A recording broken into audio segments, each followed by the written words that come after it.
Hi, I'm Steve Mera, and welcome to the Big Picture. And I've got a phenomenal guest tonight and a good friend. And I have some details actually, and I'll just bring you up to speed about this gentleman. He's a political activist, disclosure advocate, and an executive director for the Paradigm Research Group. That's a PRG, and it's a non-profit. In 1996, PRG's advocacy work has been extensively covered by national and international media, including some of the guys. We know these: CNN, Fox News, MSNBC, and in the Washington Post and New York Times. There was a time you'd never get anything like that in those papers, but now there's certainly a big turnaround. In 2013, PRG organised and conducted the Citizens' Hearing on Disclosure. Many of us will know that.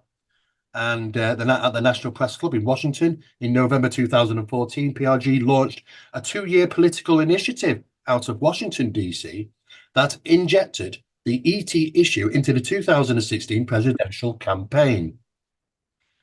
My guest has also appeared in many documentaries, films, and lectures and interviews, and also presentations on YouTube. Now, in December of 2023, he co-founded the Hollywood Disclosure Alliance in Los Angeles, a new media-centric organization working to align those working with the UAP ET research arena with writers, directors, producers working across every facet of the global entertainment industry. So he's been a very, very busy guy. And I have to say, most of us will know him through the work that he's done over the years in this particular arena. And it isn't an easy job, I can well imagine. So welcome to the show. Thank you, Steve Bassett, for coming on the show, and fascinating work that you've been involved in over the years. It must be difficult at times, I can well imagine. Yes, I chose this path back in 1996, Yeah, yeah. and It's it was the best choice I ever made. But yeah, the activist path is a difficult one. it is. It's when you're trying to get a government, particularly a very powerful government like the United States, Mm. do something it doesn't want to do, as many activists have discovered. Uh, you're in for a long haul. It Uh, is, yeah, and it is like chipping away at the block. But I have to say though that a lot of people, when you go to these events and conferences around the world, they see so many different presentations and lecturers, and people seem to want everything now, don't they? And they want the excitement and they want all that sort of thing. But the core of it and the importance of it is going on in your work. I mean, of course, we can always have other people come up on the stage and talk about a UFO is seen there, this person is seen that. It's adding another stone to the mountain we've already got. What we really need to do is try to press forward. Now, and unfortunately, it's very difficult for people to get to see what you're doing and the importance of what you're doing because of all this another stone to the mountain we've already got. But it is really important, and I just want to stress how much that it's actually is worth doing the work that you're doing, because we're trying to get answers, and you're trying to advance this, trying to knowledge of the subject and get forward rather than just staying static and talking about the subject of, oh yes, these have been seen and this is what's happening in certain locations. If we don't press forward, we're going to be in that state for a long time, not gaining those answers. So yourself, your work that you're doing, and a number of others trying to press forward, trying to get answers, is probably the most important aspects of this particular subject. Would you agree? Certainly, but let me rephrase it a little bit. For the truth embargo, as I came to call it back in around 2001, maybe late 2000, uh, to replace the term UFO cover up, which was problematic in a lot of ways. We're 77 years on now. Oh, I like to just think of the beginning as when the truth embargo symbolically is when some MPs yanked Mac Brazel off the street. yeah. He'd brought some debris in and was spreading it around that he had found one of those saucers or I think actually he thought he'd found one of those saucers. It didn't crash, and that was a problem. Not the least of which because the Army Air Force Base put out a press release that went on AP that they had one of the saucers. Awkward. They started to clean the situation up. They pulled him off the street and interrogated him for about a week, and when they were done, he changed his story, which was actually written up in the front page of the Roswell Daily Record on July the 9th of 1947. A lot of people never saw that. They just see the headline, but there's a story at the very bottom about how Mac Brazel was, how would you say, regretful about what happened. And then he got a brand new truck and left town. So I like to think of the symbolic beginning of the truth embargo there. 77 years on, for most of, for all of that 77 years, including now, a growing coterie of citizens, regular people, which eventually came to include people with some education, people of means even, but overall basic citizens who clearly, on the basis of common sense, realized that the government's position on this was false, which is not unusual, but in this case, the issue was incredibly significant. And so they just set about to prove it, to investigate it, and build a large amount of evidence. They've been doing that for 77 years, and they have, when in terms of research and sightings and compilations and forming organizations and using technology, and then ultimately the internet, they've built this mass of evidence, which proves the fundamental tenet that we're not alone, that we have non-human engagement here, almost certainly from other star systems. They've proved it 10 times over, which is interesting because in science, you don't really have to do that.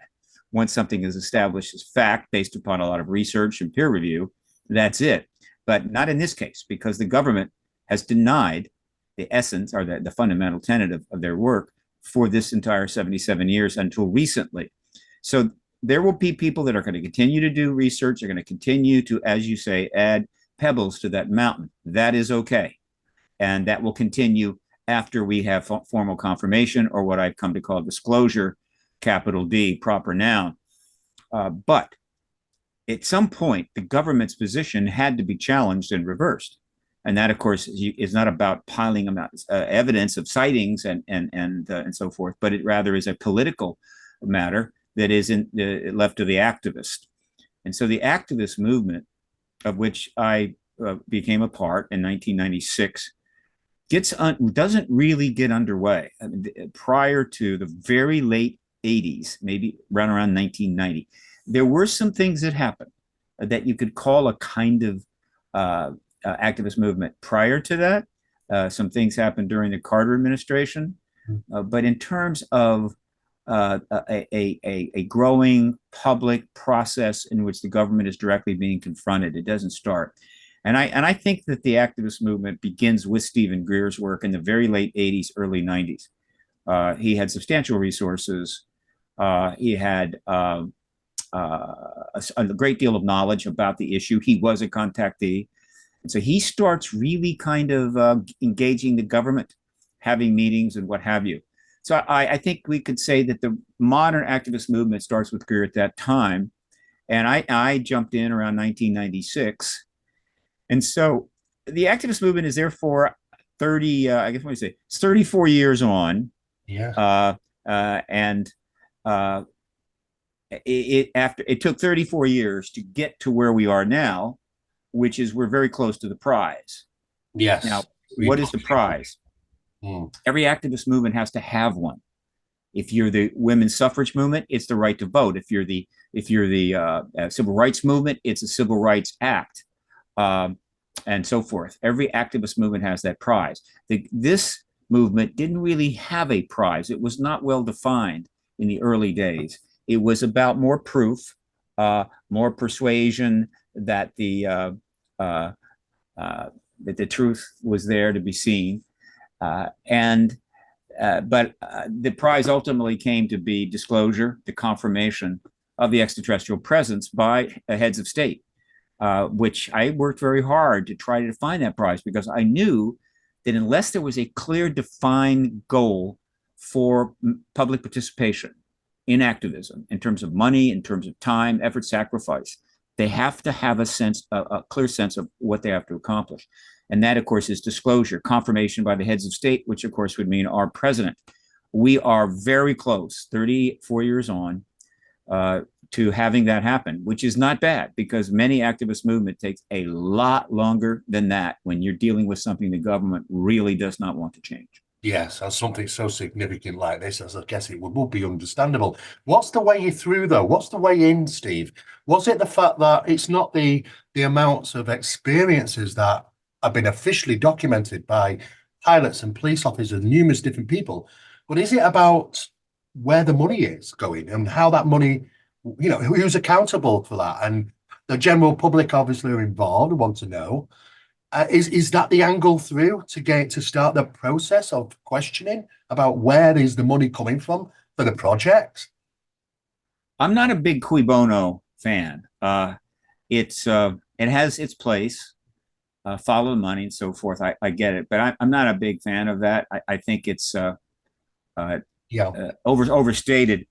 The government's position to create a truth embargo early on was about national security.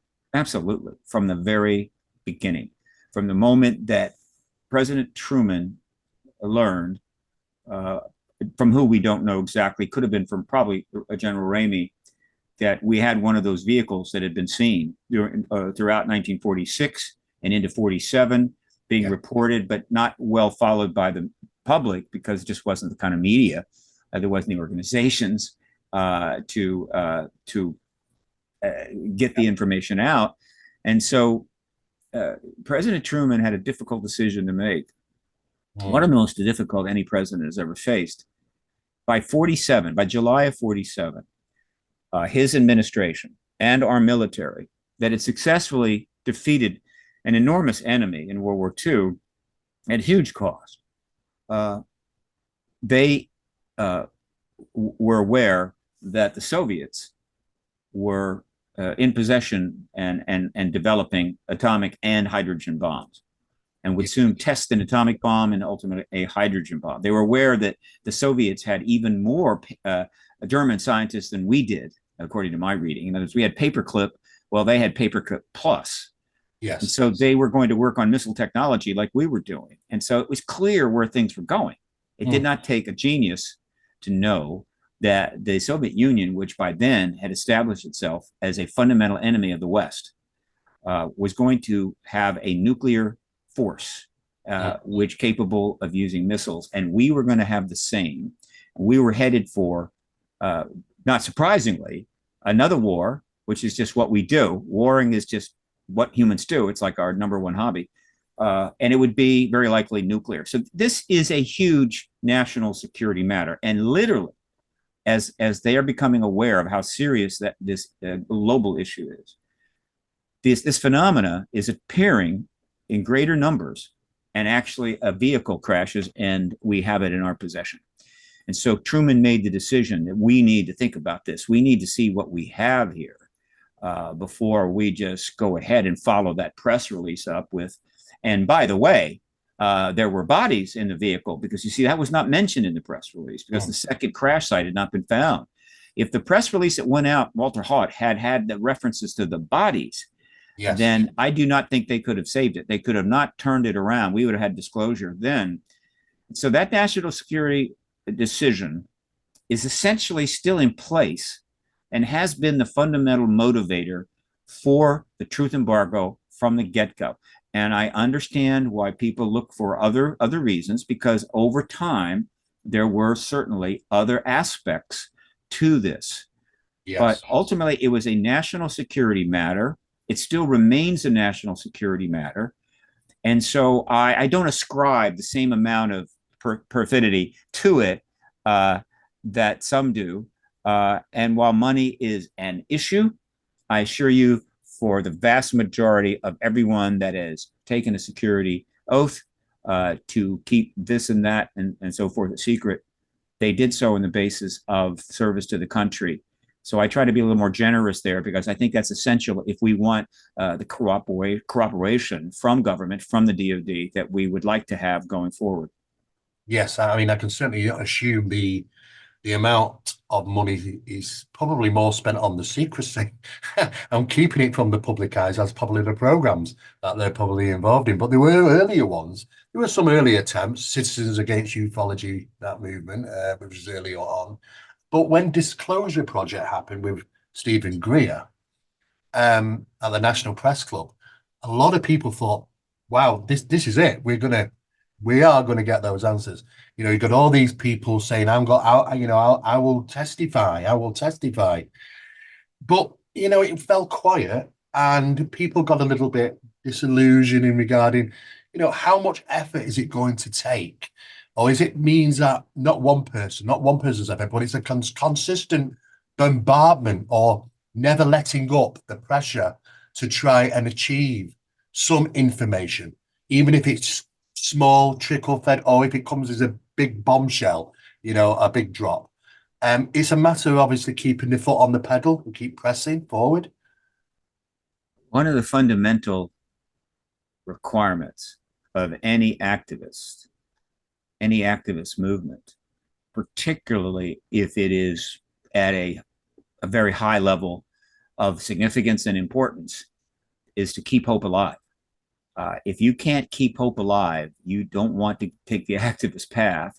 And so there has been a great effort to do that, and it has succeeded. As far as that beginning you referred to, Stephen Greer, there's a famous Chinese curse, may you live in interesting times. And I think we have that curse. But there's a second one, lesser known. May you be ahead of your time. Right. I have been ahead of my time a couple of times in life. It did not work out well. Stephen Greer was ahead of his time in the very in through the 90s, out there in front, pretty much by himself. But ultimately, he put together what could have been a big breakthrough event. Yes. And I happened to be somewhat attached to it.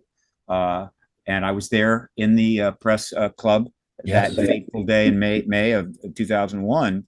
And he brought witnesses in. He brought a substantial amount of, well, physical witnesses plus a tape interviews of, I don't know, like many dozens more. Yes. And he presented it to a full ballroom full of press. I mean, a lot of media, including international media. This was a very significant event. It was early, but still, we were excited about the prospects. Mm. And there was already interest from ABC News. We knew about that to interview some of these. But history, activism, is one of the brutal aspects of activism, particularly at the high level, is it takes time, and you are vulnerable to history. You're vulnerable to events. And so 3 months after, May 9th, May, June, July, August, I'm sorry, September, about 5 months after, 4 months after he had that event, you had the events of 9/11. And I know it just disappeared then, didn't it? So dramatic. Yeah, so profound that literally that all that he had done just completely subsumed, and everything put on hold. And because that event escalated into a grotesque new set of wars, multiple wars. So this issue was essentially hijacked by the standard human modality, which is war, war, war, war, war, and then of course then we had to work the activist movement while all of this was going on. It's tough. It's not an easy road. It was a great disappointment, and then we've had other significant setbacks because of the consistent engagement of war by countries, by the human race, which must stop because we really have run out of the ability to do that. Pretty soon we are going to have the war to end all wars, and we won't be having this conversation anymore after that. Yes, yeah, it's certainly on the mind of many people. In the earlier days, you know, when we had the, when the public demand, we need answers, we want to know what's going on. You know, there's been a number of fruitless things that have been generated. I think Project Blue Book, some of that was actually, wasn't really geared so much, I don't think, to try and deliver, some real critical information to the general public as more of a bit of a show to show that they were doing it. Do you think that's still the same? Do you think that there are people that we're dealing with at congressional level, in the Pentagon, that are completely oblivious as to what might be really going on? But there's this setup, there's this procedure to be able to bring this forward. And they say, okay, well, we've got to treat it like any other thing. This is the procedure how we deal with this. But then behind them is maybe at some level people that do know what's going on, and it's a conflict between those that do know and those that don't know at the high levels. How do we get through? That's the problem, because we're asking people to try and reveal information that might not have a clue about the information that we're trying to obtain. We're past that. We're in a different place altogether. Okay, so tell me about that, Steve. Yeah, from 47 through 2017, there was a full multiple a multi-level effort by the government to maintain this truth embargo in every way possible, short of things that would just simply be unacceptable in a nation like ours, which is a constitutional republic and not a dictatorship. We can do nasty things, but we're better than most. So that effort was successful. The truth embargo was pretty much intact all the way to 2017, though it had been taking some hits without question. And almost, well, let me put it this way. There was the election of 2016. Had it gone a different way, I think we might probably already be a number of years into the post-disclosure era. But it went a different way, and that kind of put things off a little bit more. But since 2017, everything has changed. We are in the final days, weeks, years, months, weeks of the truth embargo, which is, again, simply the confirmation of the ET presence. It's not the revealing of every single thing the government has and a complete investigation of history. No, it is simply the confirmation event, which will be followed, obviously, by an extraordinary period of revelation and disclosure and so forth. We are very close. And this began in 2017. And I'm sure that all the work done by every researcher and every activist up to 2017 helped to bring it to that point. But at that point, something happened, which I've talked about at length. And I'll try to be quick. The best way I can describe it, what triggered 2017, is that the number of people inside government that's known about the ET presence over the going all the way back to 47, I think if we could just somehow snap our fingers and know that number would probably shock people. Yes, it would absolutely shock them. And you might say, well, how is that possible? Because most of the people that work for the vast majority that work for our government, particularly national security, are good people. They take an oath. They observe that oath, and they keep their mouth shut. They don't violate NDAs, don't violate classification status, and so forth, and serve their country. And they don't talk, right? And so the number is probably very, very large. And then it was growing every year from 47 on. And by 2014, right about there, I think there was a critical mass reach where the number of people inside government itself, good people, but who personally concluded that this truth embargo really needed to end, that it was not serving the country anymore. It was actually a liability. And it reached the point where a number of them, many would have wanted to, but a number made the decision to come forward in a public effort to end this embargo. And that group was 10 people, and they came out in October of 2017 as part of an organization called To the Stars Academy of Arts and Sciences. Yes. It seemed an odd name. A lot of people didn't know what to make of it, but I knew what to make of it. And the moment I saw that the bios of those 10 people, I knew what had happened. There had been some clues, but nothing in detail. And so the beginning of the end of the truth embargo starts the day that website goes up, and I believe it was October 11th, or the announcement, the video announcement that was published on October 11th. And we've been moving forward ever since.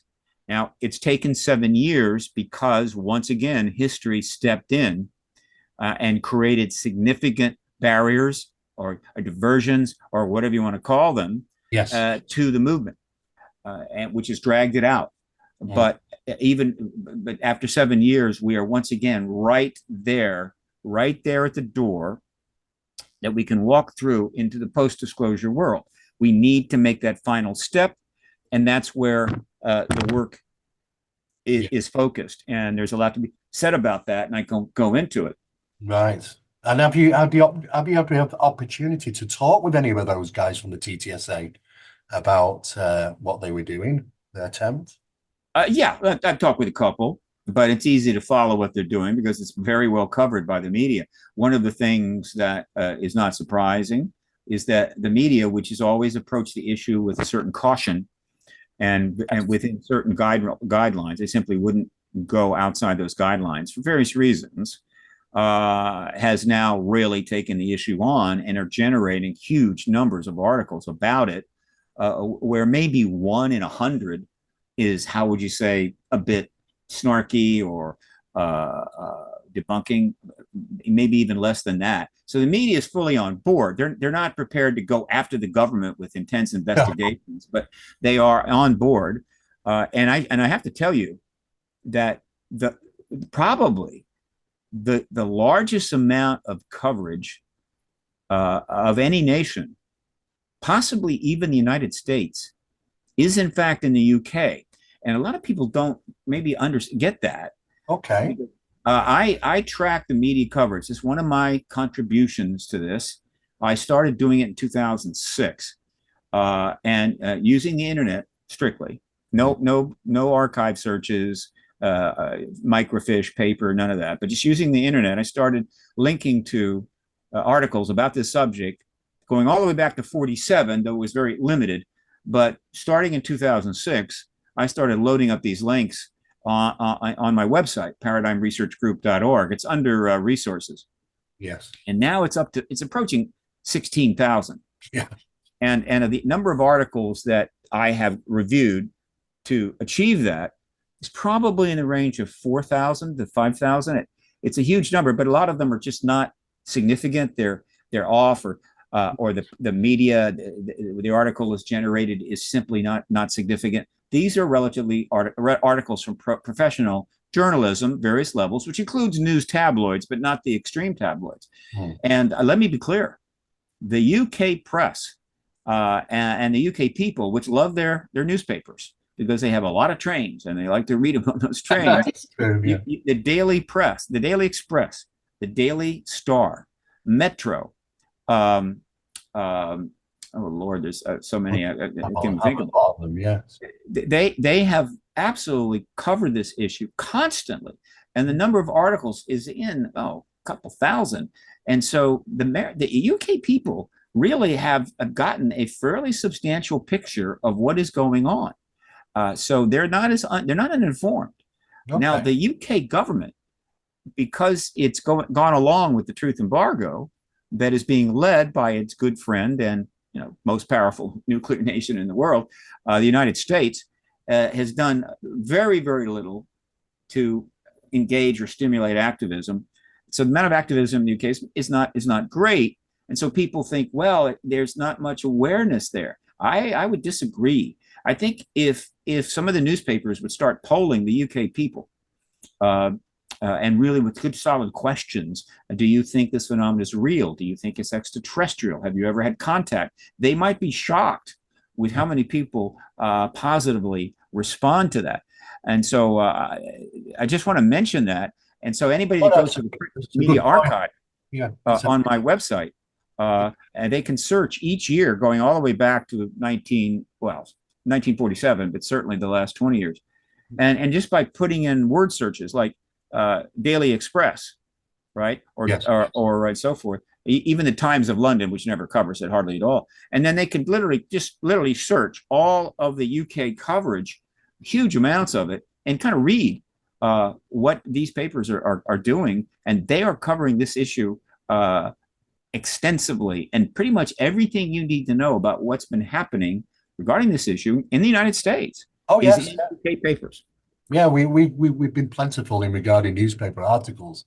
I think a lot of people are trying to follow what's been going on as it happens in the US. We had a huge amount of people which were following the citizens' hearing on disclosure. It was like nearly almost a full week of Mm-hmm. that, and that got a lot of interest here in the UK, because it was just such a great effort to, to come together and do that, and it was absolutely fascinating. Do you feel though that sometimes you get a side ball from them? It's like they'll throw something in there that you just think, yeah. I mean, let me give you an example. I mean, we've had recently the congressional hearings on UAP, and we have Grusch who's come forward. Now, the information here in the UK is these are the sort of questions that get asked and get asked to me. What's his credibility? The authenticity to what he claims, and has he got the goods? Has he got the evidence? Because every time there's a press for that, it's like I can't tell you. I have to say it in a special environment. It's secret. It's so on and so forth. It's like closed to the public. Then the public, uh, are the public are asking? Is there evidence for his claims of what he's saying? From what he's produced, what he's said. It's how can I put this? David Grusch is absolutely credible, and he has been vetted. He has presented to the Intel staff. He's presented to the intelligence, the Inspector General of the intelligence, Yeah, intelligence community, Inspector General, possibly even the DoD Inspector General. He was working for the UAP task force. He had a substantial career. Grusch is a national hero, and he's doing everything he can to advance this without breaking the law. He does. I think he kind of sees himself as a whistleblower. It's not, I don't think he really is. I think he's a witness, but he does feel the issue itself or the general policy is probably illegal. But again, I think he's a witness, not a whistleblower, and he is stuck, not stuck. He's played this out. He's played right. this out Yes. appropriately. Yeah. He has gotten his testimony reviewed and cleared by the appropriate entities, which are it's called DOPSTER, which is a group that or an organization that individuals that checks this kind of thing. And when he can't discuss something because it is still classified, he does what he's supposed to do and indicates that he can only discuss that in a private setting, right? Where the individual he's talking to has the clearance to receive that information. And so in the hearing that he had in front of the subcommittee, the oversight subcommittee, he said what he could say, what he was allowed to say, and what he was not allowed, he was able to and willing to talk to those members in private setting, because they, as members of Congress, did have clearance for that. Right. If something they didn't even have clearance for that, he would have to withhold it. So he is following the rules, but obviously he's careful, of course. Yeah. Yes, he's following the rules, but he's bringing out extraordinary information. But that information, who's that given to, though, Steve? Is that, you delivering that information to other people in the government that have the clearance? That doesn't get out to the public. That's still within the realms of secrecy then, yes? What he is, well, yeah, there is a process that is underway that is essentially following the classification rules. But that process is well known. The amount of information, what's come out is extraordinary, and we sort of know what is not coming out, at least directly, but we understand that it isn't for classified reasons. So what Grusch stated in his interview with Ross Coulthart on News Nation, yes, what he stated under oath, to the subcommittee, the House subcommittee, was profound. I mean, again, it was a milestone event that has taken us to a whole nother level, much, much closer to disclosure. Yes. He confirmed that we had non-human vehicles, non-human technology achieved from a number of crashes, not one, but a number of them, which means he confirmed Roswell.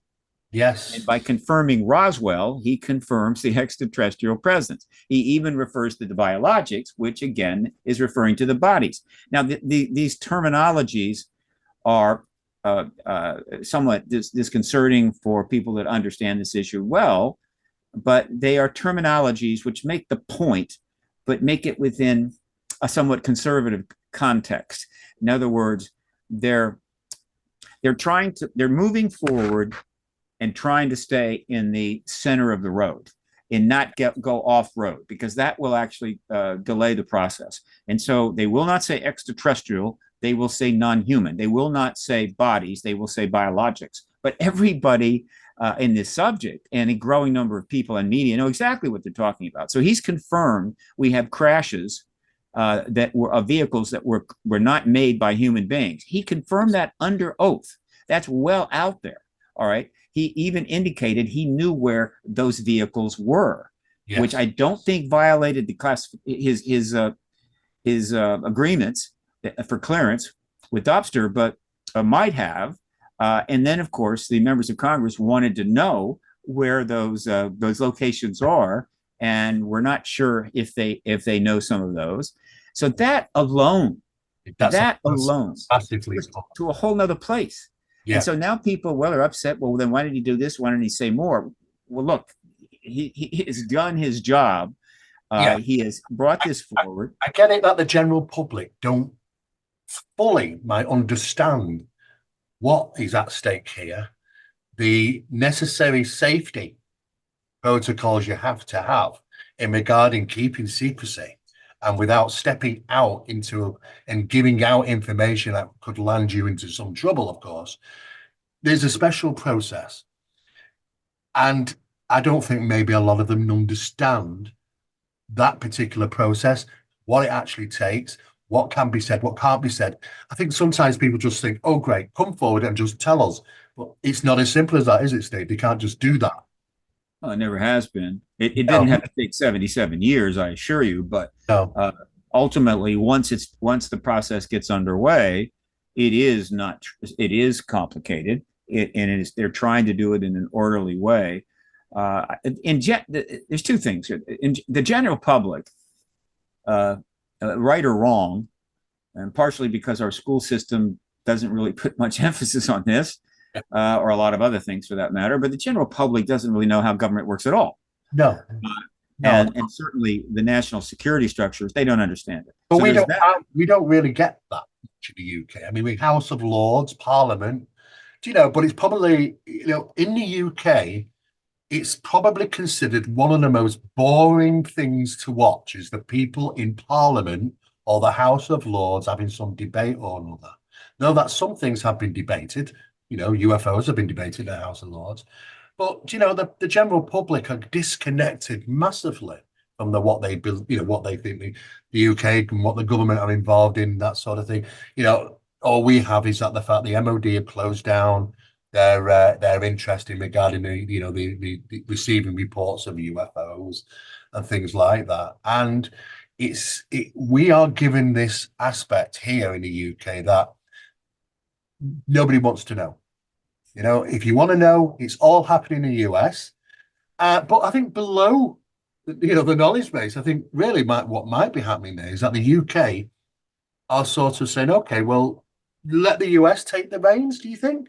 And that they're still involved, but they're more involved in probably more so than what we think they are in regards working with the US and, these particular situations regarding the subject. I think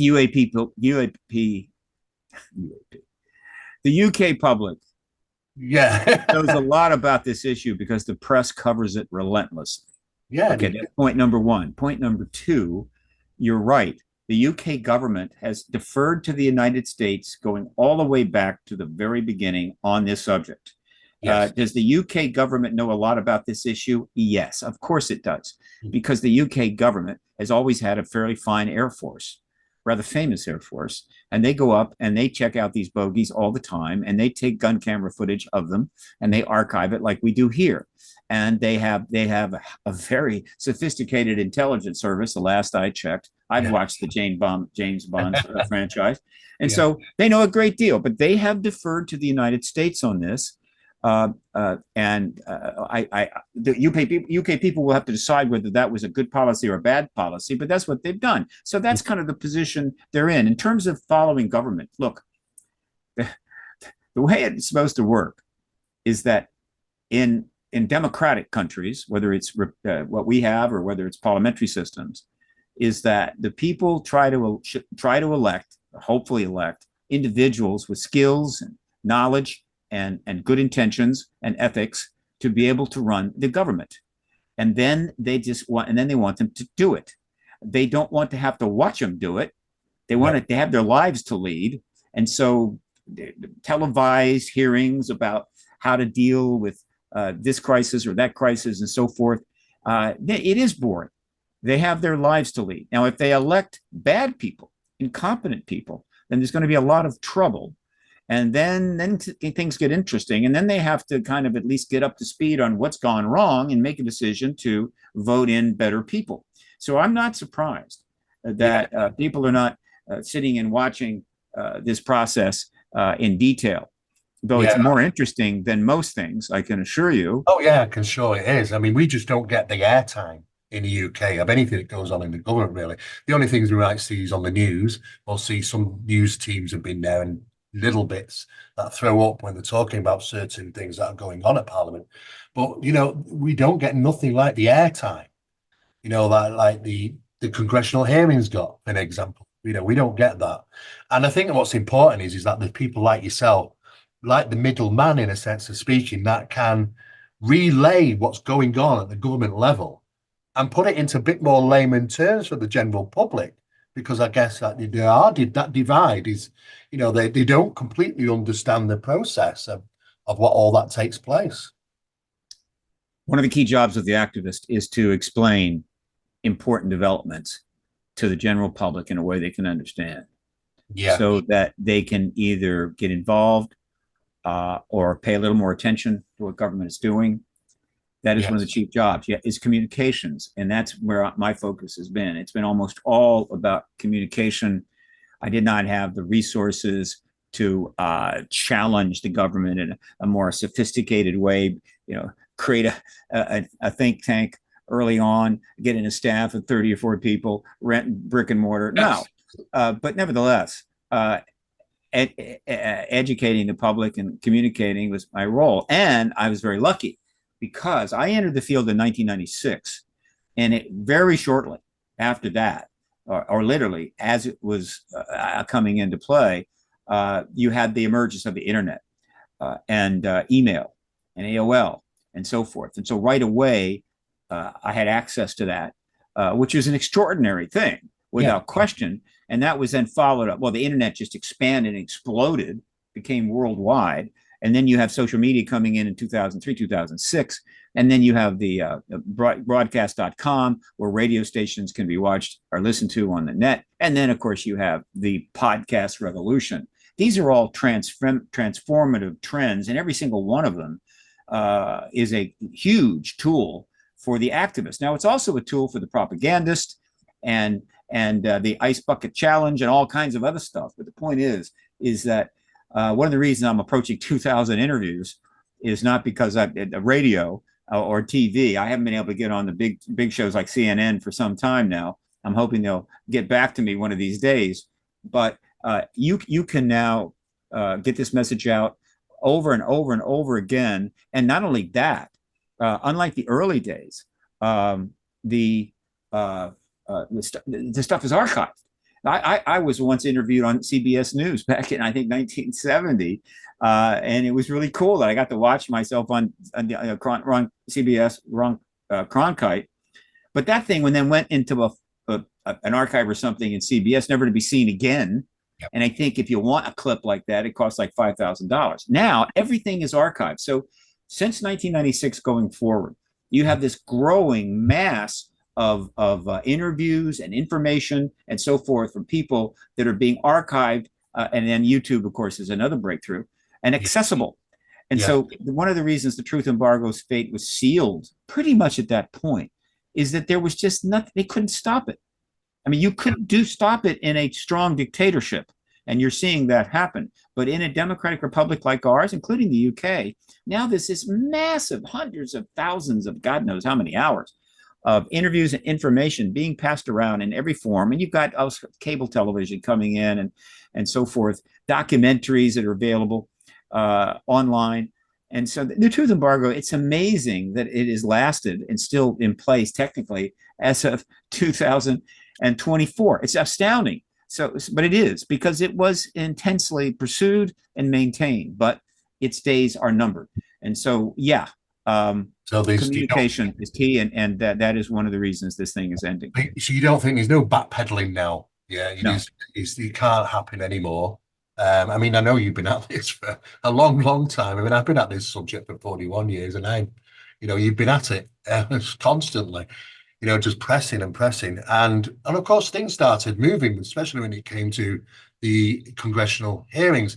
There was an incident that did take place, though, which was brought to my attention by a number of researchers when they were watching it unfold, the congressional hearings, about the incident about the Roswell and referenced Roswell, and a number of people at the congressional hearings apparently didn't know what Roswell was. Did you? If you're referring to they weren't hearings, there were some briefings. Briefings. Yeah, Bray and the other guy showed up. So you had to educate them to some degree, I guess, as well. Again, when it comes to this issue, you never really know what people know. Again, this is the most it was and technically still is the most highly classified matter in the United States government. Yes. It's operating at a level of classification that's pretty hard to describe. It's got statuses where you don't even know there's a status. So you don't really know. And I don't focus on that too much. I think it's easy to think now, if I know it, they know it, sort of thing. The number of people in the government that are aware that there's an ET presence, I think, is probably extremely large, and people would be shocked if they knew it. So in any event, what has happened since 2017, there's just a long list of things which are either unprecedented, right, or have happened at a level that we've never seen before. And it's a very, very long list. I can spend hours going over that. What people need to know is that what has happened in the last 7 years can't be undone. It is simply expanding, growing, and the truth embargo can last. It can't last much longer. It could end tomorrow. I mean, the stage is such that it could end, well, not tomorrow, but it could end in a week or two if certain things were to take place. And the principal one is what everybody's waiting for, is that there are scores of witnesses, powerful witnesses like Grusch, who are ready to take the oath in front of the right committee. In this case, that is the Senate Intelligence Committee, and essentially provide under oath information that would be watched by millions of people that would absolutely end this thing. And by end this thing, I mean allow the president to come forward and confirm the ET presence in an appropriate, orderly way that will be accepted and not disruptive and not politicized, which is pretty much the way it has to happen. And that hearing could start tomorrow. So that's how close we are. But there's also a number of things in play that are affecting that decision, and the activists are engaging those things. But while we wait for this to kind of sort itself out, the level of communication and the amount of information being put forward is unceasing. Organizations are being formed, activist organizations are being formed, nonprofits are being created, money is being raised. I assure you, we are light years beyond 1947, 1969, and even 2001. when the famous press conference was held at the National Press Club. We are way past that. And so we're never going to go back, and this thing will end. But there's some very, very good reasons why it must not be delayed more. It needs to get done as soon as possible. We are in a very critical point of American history, even global history. We are on the edge of extremely unpleasant things happening. And there are a growing number of people who believe that ending this truth embargo may be key to getting through this period with minimal damage. Yes. And this is a complex argument that needs to be made, and I'm going to be making it in every way possible. I'm trying to schedule some substantial presentations, individual lectures, and so forth. Others are doing the same thing. We are in a critical moment in not just American history, but human history. And every generation thinks they're in such a moment. We really are in that moment. And I try to talk about that, even though it scares some people. But hey, if your house is on fire, somebody should tell you that. I totally agree. I mean, do you think that particular process would trigger other countries to do the same? I mean, they must know. I mean, they must have a good idea of if we take for Russia, for an example. I mean, it's they're no stranger to the phenomena, and they must have their own regulators and secrecies and things. Is it like they're waiting? Someone's waiting for somebody else to take the first step, or does it Yes, all together? yes. There is. It's worth a book. God knows. I wish if I get some money, I'm going to hire a ghostwriter to help me write this book. There is, in a very, to put it simply, there is an extraordinary connection between the modern era of UFO EP engagement, which has been going on, I think, off and on for thousands of years. Thousands of years. They're here and then they go, and then they're here and then they go, whatever. But there have been engagements in the past, and that's all notable. And Ancient Aliens is doing everything it can to point out everything that even remotely refers to that. And I think, and I love it, and I enjoy it and watch it all the time. I've actually been on it a few times. But this engagement is the one. This is not 3,000 years ago. We are a high tech, extremely high populated planet, spacefaring, on the verge of possibly building our own starship. So this is a special time, and there is an extremely powerful connection between what ETs are doing, their agenda, and nuclear weapons, the age of nuclear weapons. This is very, very connected, and I've done my best to try to flesh that out, short of writing a book. But boy, I can talk about it all day long, and that's why I keep doing these interviews. Yes. And this connection between nukes and the extraterrestrials has all kinds of ramifications. And one of those ramifications is this: every other nation out there in the West, all right, knows that the United States is absolutely essential to them existing.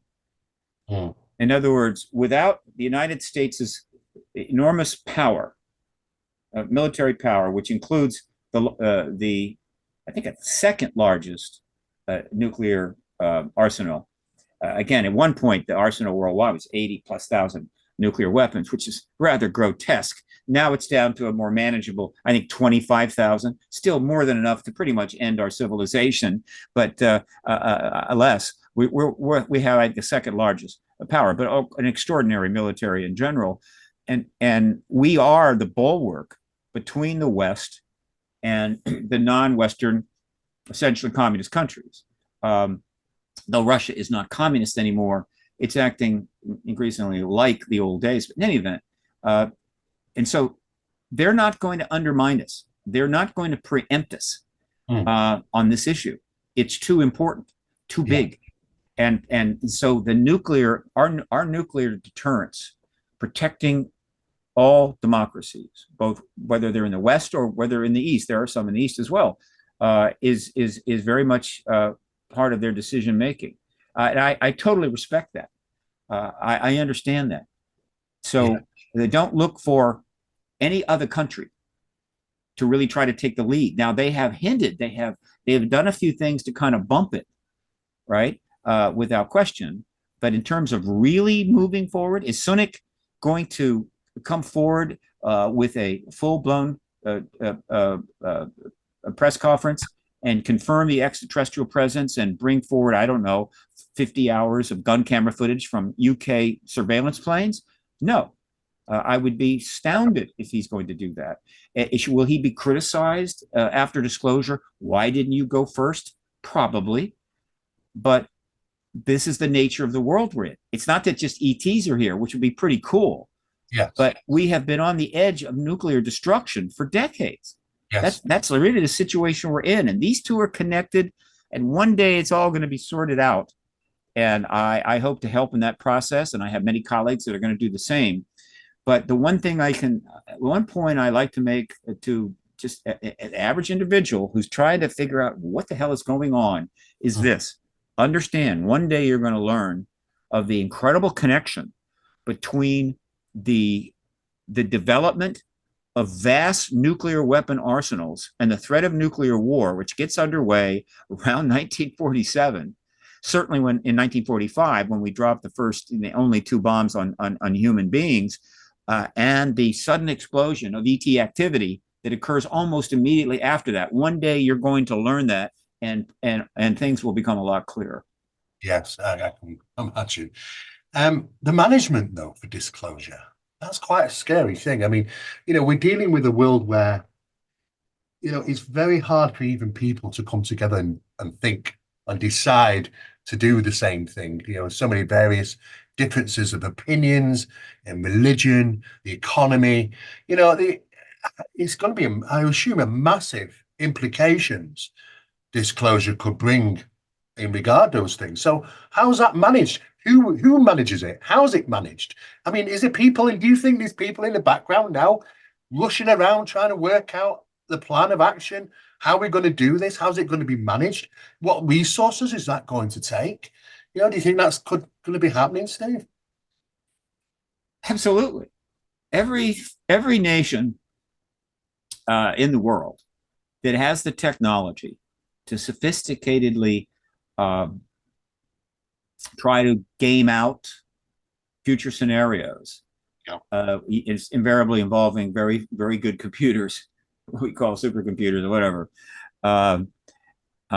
are doing that and have been doing that. The United States has been doing it. I have some firsthand information there that our government, particularly the DOD, has been gaming out this issue extensively for decades. Yes. And by gaming it out, I'm sure they're gaming out the war with the ETs. They're gaming out disclosure, how it might be done, what would happen after disclosure. I'm sure the UK has done that. I'm sure France, all of those nations have done that. It's classified. Yeah. They don't announce what they learn, but that's what they do. And we want them to do that. We want them to try to understand how things might go down the line and how to react and deal with something ahead of time and not just wait for something to happen. I'm sure they've gamed out a meteor impact, coronal mass ejections. They've gamed out nuclear war in every conceivable possible manner. And so nothing should surprise people about that. It's not necessarily nefarious. Mm-hmm. All right. But they've done that. And so that's one of the reasons why I simply don't hold this what some people hold is which a very I think exaggerated fear of disclosure will create this and that and chaos, confusion, and things are going to go nuts and crazy. No, they're not. The world will probably settle down a lot faster than you think. Yeah, I agree with you. Yeah, absolutely. I think that it would be a good thing to have because it might settle the problem about you've got this divide about beliefs and different gods and different religions. I mean, of course, the big problem that I was thinking was, is there a narrative change happening? Because in the 80s, like I was told, and many other people, and when we were conducting our research into this phenomena, it's a very nuts and bolts phenomena. It's traveling the vast distances of space. They're coming here to planet Earth and interacting with us, utilizing advanced technology that they have. Mm-hmm. Yeah. Well, we got NASA came out in September, I think, last year, and concluded. I mean, those guys know that they're being filmed, they're being photographed, they're being documented at an official capacity. These sightings, and yet they conclude there's no evidence of them being extraterrestrial. And then Arrow follow this, which is a Pentagon program, pretty much conclude the same thing. If you go back, there were some references from Hynek, I think around about 77, when he made suggestions that I don't think there's enough evidence to say they're extraterrestrial. Are we really, is it extraterrestrial in the sense of what we're thinking, that they're traveling the vast distances of space to come to planet Earth? Because it doesn't seem to be a super highway. Yes, there's things going on out there, but it doesn't seem to be a super highway of traffic being noticed by NASA, apparently. Or are they? And they're not telling the truth, Steve. What do you think? Let me help here. All right. Again, we're dealing with a truth embargo that has been maintained and technically is still in place. We're now dealing with the end of that truth embargo. Right. And the end of that truth embargo is complicated, to say the least. Okay. So let me first make the point that I always make when I do a podcast now. It's important you understand that anything that NASA says or does, anything that the DoD says or does, and any other government agencies right now in this period is how can I put it? Well, there's two things going on, actually. Yeah. One, all of the activity efforts you've seen for the last 7 years is about ending the truth embargo, not finding out what the phenomena is. All right. That NASA, certainly a significant number of people in NASA at the highest level have known about the ET presence from the day that NASA was born. All right. The DoD knows about the ET presence. There are people in the military service that know. This is not a secret within the classified world. So they've known, they have been studying, they have spent a fortune on studying, they have been tracking, they have been re-engineering and studying the science of crashed vehicles. This has been going on for 77 years, so they all know. And so what has happened in the last 7 years is nothing to do with the US government trying to understand what this thing is going on. They already know. And that's very confusing to people. If they already know, then why are they doing this? A perfectly legitimate question. Why they are doing this, why they are going through all of this process is to prepare for the disclosure event itself. They have always known that one day, in one form or fashion, hopefully via an orderly disclosure event by the president, the announcement, the confirmation would take place. And the day that happens, they would be challenged greatly, that they would have a huge challenge on their hands to then deal with a world, not just the American people, but the world, and every other nation in various degrees will have the same problem, but the US will have the biggest problem, dealing with an entire planet of 8 billion people in almost 200 sovereign states, all wanting to know everything the United States knows, as well as their own government knows, and they're going to want to know it right away. In other words, this is a paradigm shift of unprecedented proportions that they're going to have to deal with. And so they understood that at some point, and this really starts around 2020, but was in play, in progress starting around 17, but by 2020 was well in progress. They knew that they had to set up the infrastructure, the organizations, the study groups, and certainly the laws. They had to get that in place before an announcement came, because it was inevitable. Right. But it's also the case that the United States is not the only government, and there are other nations that could go ahead and end this embargo unilaterally. Yes. And two of those nations are not friends of the West. There are reasons why the Soviet Union and then Russia and communist China have chosen not to disclose the ET presence. And they're understandable reasons, but they could change their mind tomorrow. And so they had to prepare, but they have a fundamental problem. And it's a problem of their own making, but I understand it. You can't tell the people that that's why you're doing it. You can't go to the people and say, we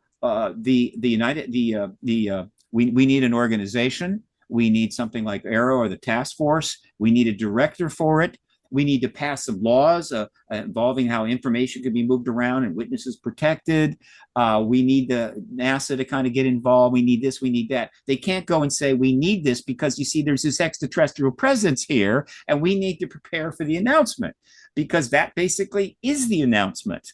So they literally have had to misrepresent everything they are doing, which is essentially another lie on top of the fundamental lie. And so they are, as I've said many times, lying their way out of a much bigger lie to higher purpose.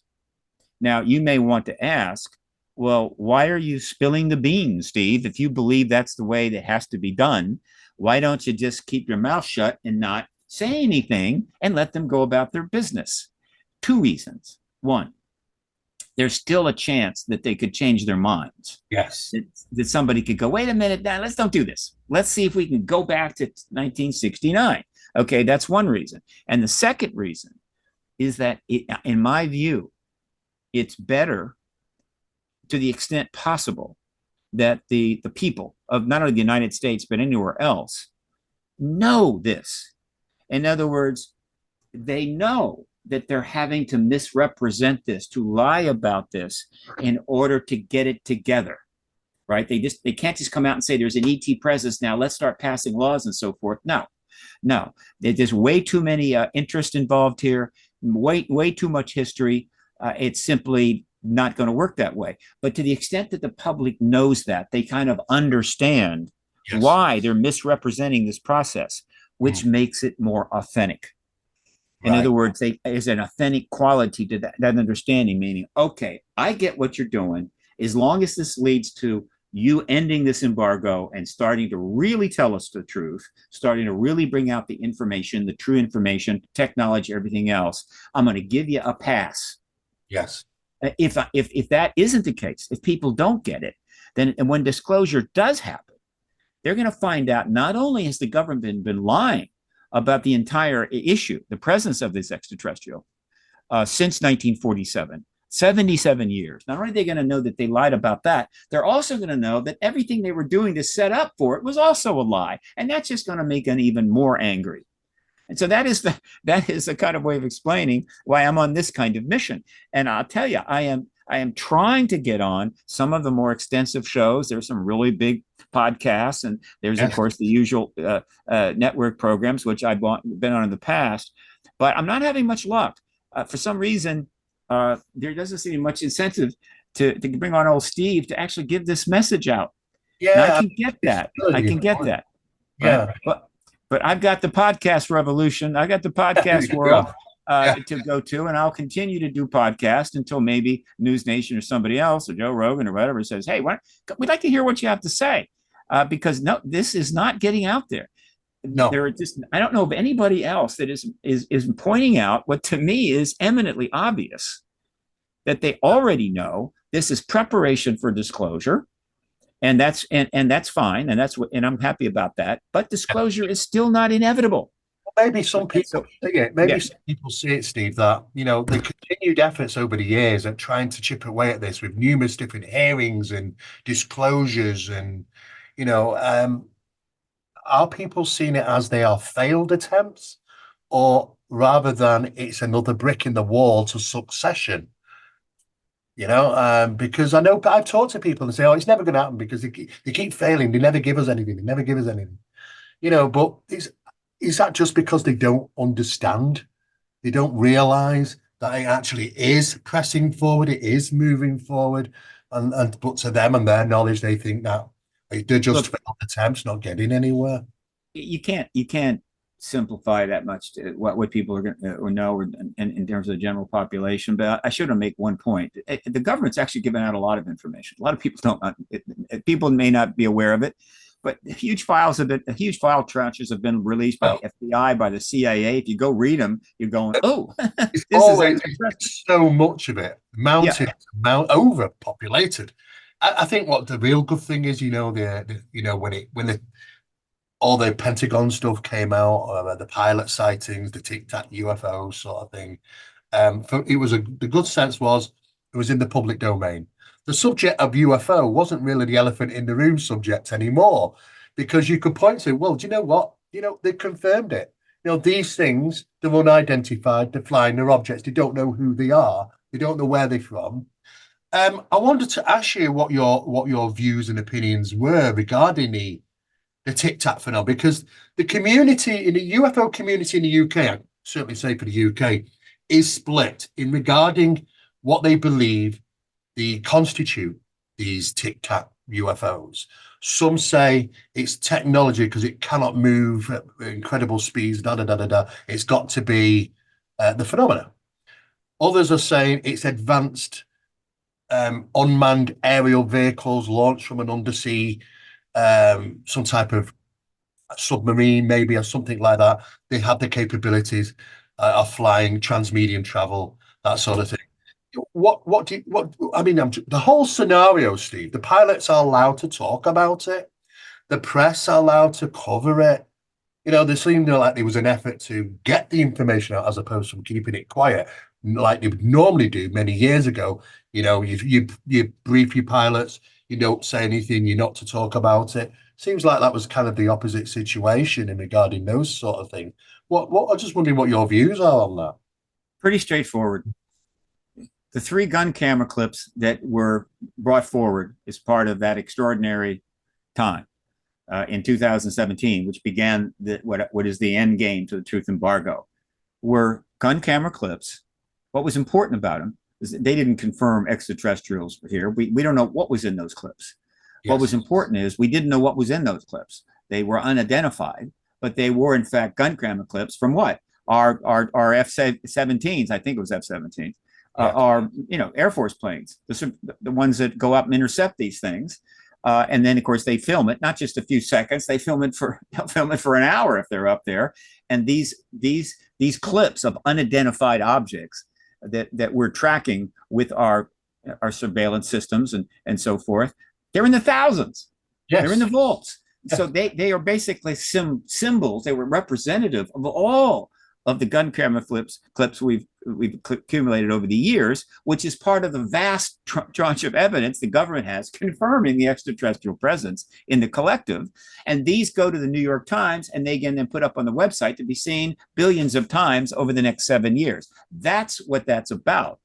And that's all it needs to be about. It doesn't matter trying to figure out, does it show this? Does it show that? Is it this? Is it that? No. I understand people want to do that, but that's not what they're about. They were about getting that information to the New York Times. Okay. It is about the process leading to disclosure. And with that in mind, let me backtrack here because it is important. Look, there's no shock that as we get closer to the finish line, the resistance is going to increase and maybe even become dramatic. There's no surprise. That's the way it is in football. The closer you get to the goal line, the more intense the defense gets, right? It gets really tough to get in there. And so I wasn't surprised, though disappointed a bit, that in fact there was a kind of last-ditch effort in the U.S. to stop the inevitable.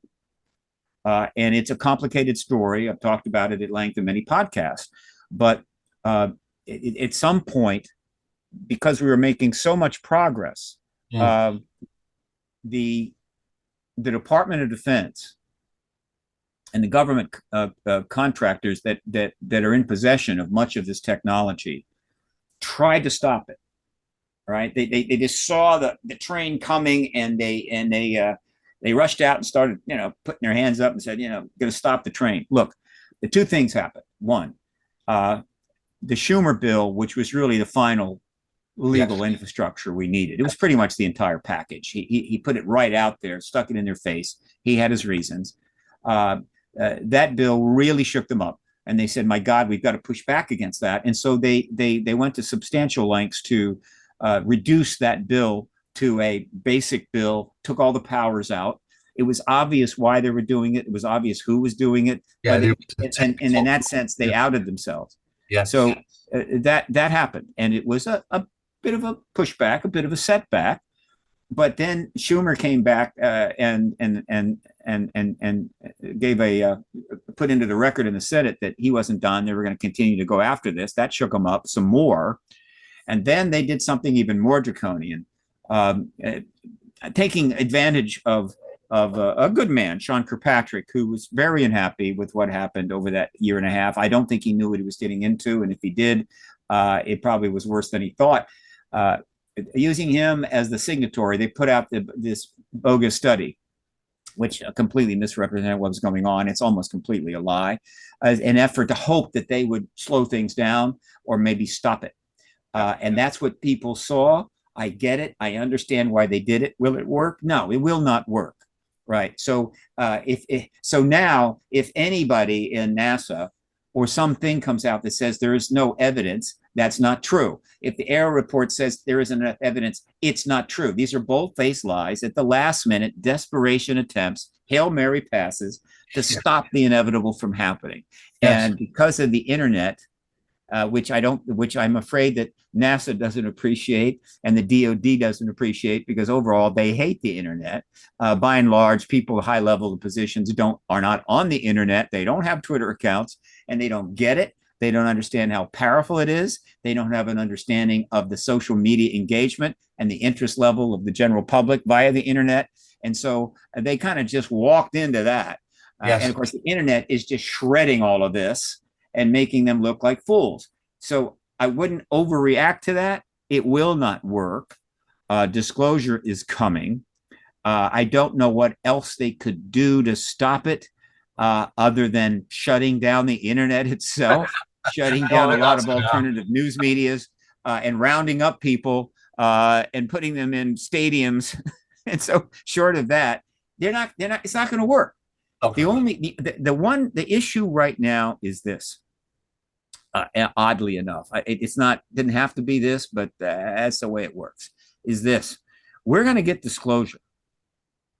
The question now is it going to be further delayed by extraordinary political chaos in the United States, which would delay it? This is the issue. We're going to get disclosure, and what people like Danny Sheehan and others and myself are doing. Yes, and Danny's been very vocal, hasn't he, about because he claims to have seen some evidence of these things. So, and I know he's been very vocal about. Well, he's seen a lot more than that. He's into this up to his eyebrows.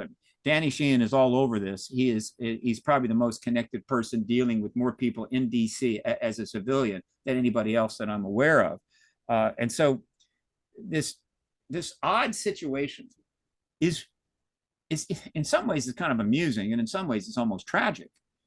But as I've said, there has been from the beginning a profound connection between the activity of the extraterrestrials and the degree of activity and things they are doing and the nuclear arms race and our embracing of these nuclear weapons to an extraordinary degree, and the instability in the world and the threat of the use of these things. And so at this point, again, I'll restate it, right?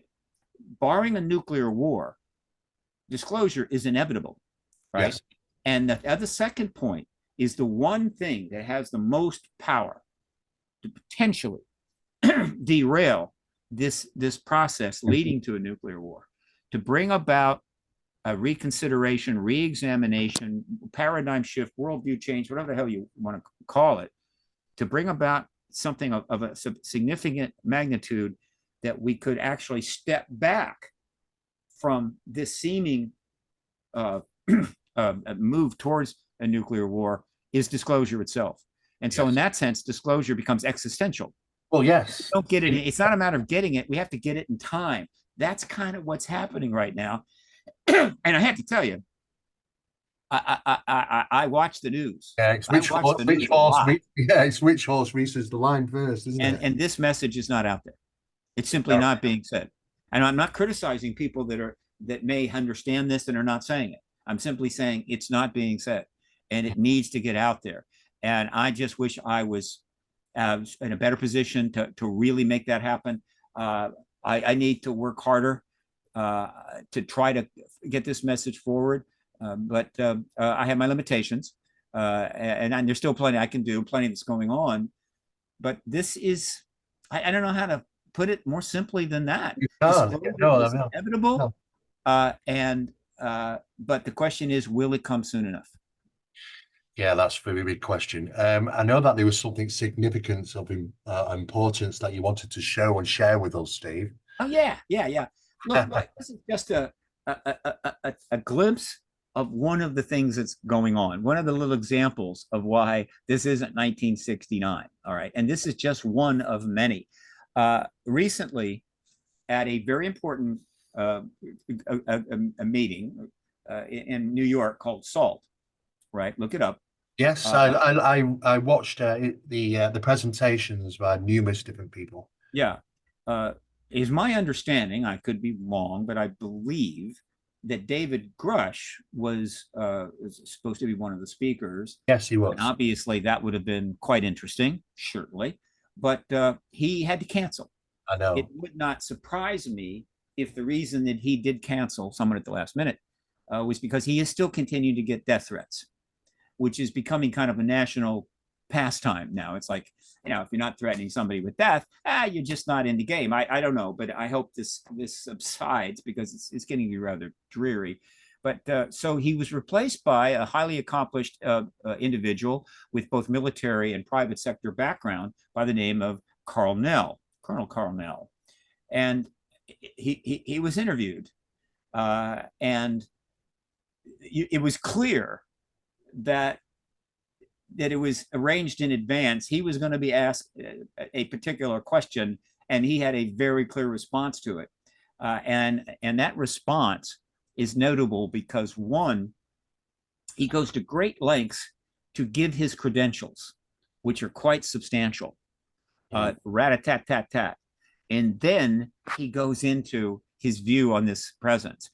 Understand, he is not the only person talking like this in public, and there's probably even more talking like this in private. And so that is why when I say disclosure is inevitable, I mean it.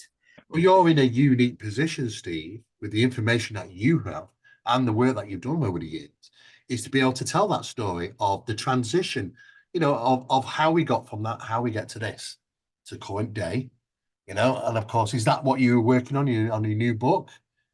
Well, no, I'm not working on a book. I'm just Oh, working on wishing that I could get a oh, book. wishing one, right? Oh, well, I I know have that. colleagues like Richard Dolan. They write a book about every couple of days. Grant Cameron. Well, yeah, you did one. You did do one with Grant Cameron. UFOs and the US presidents. Yes. No, no, we were going to. It was never published. Oh, did it never get published? At the time, I was really going through a really bad time, and ultimately I couldn't do it, and Right. it got away from me. But it kind of got out there because it was listed, and people, Yes. you know. And but then a book about U.S. presidents and UFOs it was inevitably done, and you can find that book. The author escapes me right now. He was a good guy. I talked to him. So, what my job has been, by and large, to try to put things in perspective for Yes. regular people out there, but also journalists, because it's so difficult to follow this extraordinary history happening Yes. while leading a life, while doing your own work and raising a family and so forth, and just kind of picking things up here and there. This is history at an extraordinary level, unfolding in real time. It is. So, And but that's my job. it's exciting. Oh, we've been wanting this for a long time. Where do you see yourself if that happens, Steve? Are we out of a job? No. Where Let me go there. Look, what is happening right now yeah, is the people that are in the know, that have high level people in the know with connections and the ability to raise funds, are already putting together organizations preparing for the post disclosure world. A lot of corporations need to be doing the same, but they're not. I would love to consult with some of them if they have any interest in that. They could maybe help them decide how they want to address the post-disclosure world, because a huge amount of money is going to be made then. Anytime you have a paradigm shift, money changes hands, and a lot of that money will be to good purpose as these corporations try to address the potential new potential possibilities in a post-disclosure world. But it's happening now. For instance, Danny Sheehan was successfully able to get the initial funding to launch the New Paradigm Institute, NPI, newparadigminstitute.org. This is going to be a premier, very substantial think tank in the post-disclosure world, but in the current time, pre-disclosure, as we're leading to it, yes. They're doing a lot of work to help bring about disclosure, and they're doing activism as well as education. So it is a major new entry and will be a post-disclosure resource, I assure you. Gary Nolan started a scientific think tank called Soul Foundation. Right. They've already had meetings. They are also 501c3. I'm pretty sure they're raising money. I think Gary was also involved in the UAP Disclosure Fund. That just got launched, and they're going to be trying to raise money. The Hollywood Disclosure Alliance is something that I helped create with Dan Harari. It is also a 501c3, and it's going to be raising money. Paradigm Research Group, my organization, which for the entire last 28 years was operated as a sole proprietorship, meaning me act like a nonprofit, but without the tax benefits. There are reasons for that, but now I have filed a 501c3 application, and soon I will have that, though I am already a nonprofit under Washington, D.C. law. So I'm going to be trying to raise funds so that PRG can have a role, an important role in the post-disclosure world, also as a think tank, but a small one, right? Able to move her a little faster, maybe, than the giant,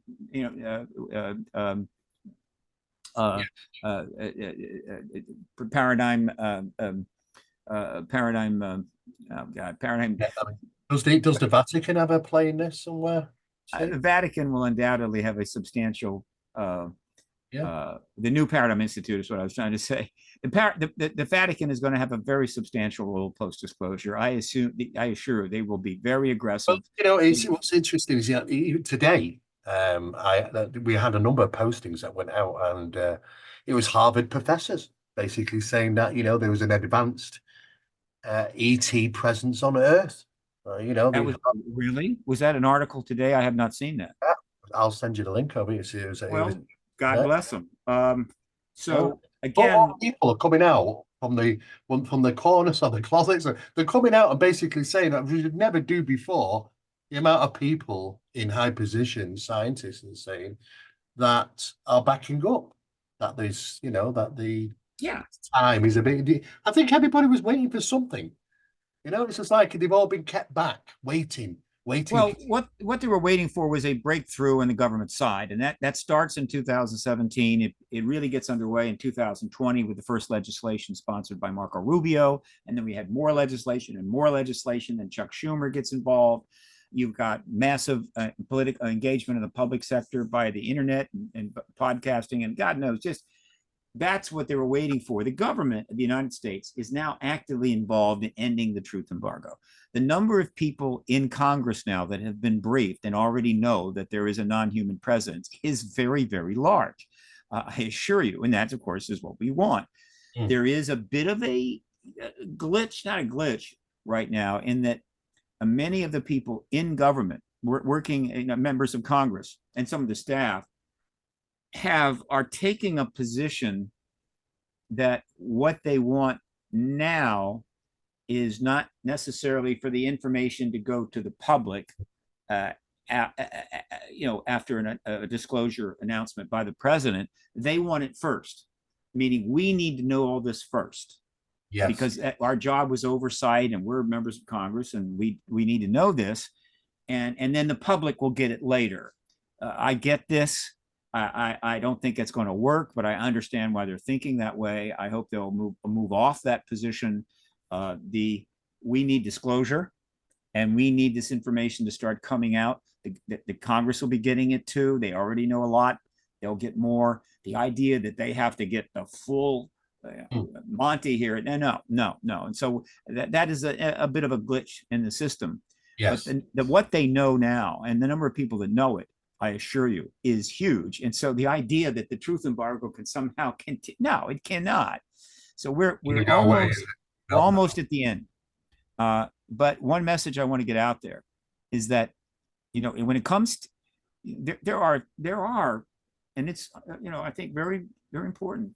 and worthy to note that there are a huge number of extremely wealthy people in our country and elsewhere who do invest or give to good causes, and they've been doing it forever. They have huge resources. We got a lot of the number of billionaires in the world has never been greater. Yes. So, but the truth embargo, which was massively maintained by creating huge stigma and ridicule toward this subject and everybody attached to it. You're crazy, you're silly, you're foolish, put a tinfoil hat on, all that nonsense. It really prevented them from supporting it because they did not want to be, they were trying to support good causes, and they didn't want those efforts to be tainted by a connection to this issue. That's changed. That is gone. And so we're hoping that these people of great wealth and even celebrity, great wealth and celebrity,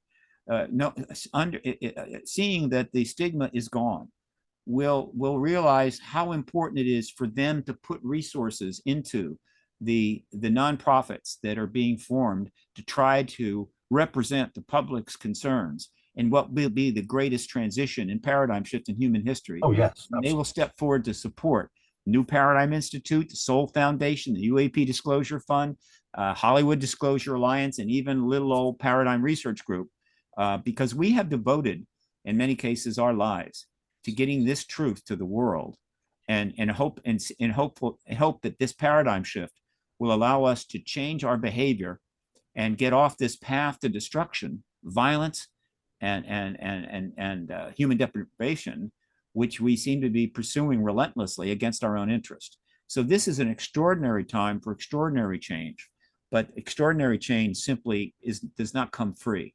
And so I wanted to get that message out, if I might.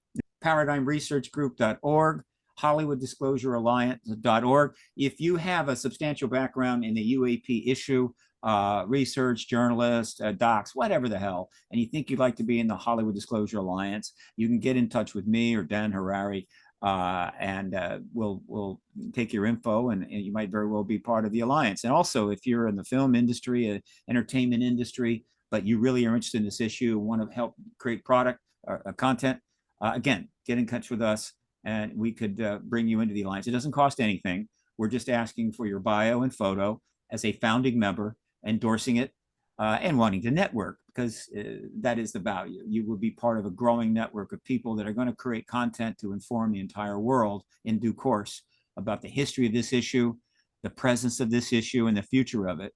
It's going to be a fun time, and we want as many people to participate as possible. So that's my promos. Stephen, I love you. I like your podcast. Of course, I greatly appreciate your Phenomena magazine, which you put countless hours into.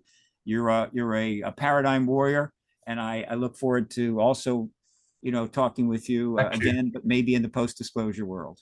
Yeah, well, thank you so much, Steve. It's just to say how important the work that you're doing, and it's exciting. Let's hope that we are going. Well, I don't need to say hope, we are going to get there. It's just a matter of time and what happens, but it's an effort that you cannot give up on. And if anybody does need to get hold of Steve, I'm going to be paying all the information in regarding all the details for his links, his website, how to get involved. We're also going to be pushing some details out in regarding to get onto the website, look at the critical information that is provided over the years and years of work. And don't forget to reach out to Steve if you're interested, want to participate in this new paradigm shift. It's going to be coming. It's going to be coming. Big thank you to Steve Bassett. And Steve, we will be back to you very shortly, in touch. We'll send you a link over for this. And if there's anything else that we can help in regarding promoting, keep in touch with us and we can do that. All right, Steve. Thanks so much, Ad Steve. Astra, my friend. Ad Astra. Ad Astra.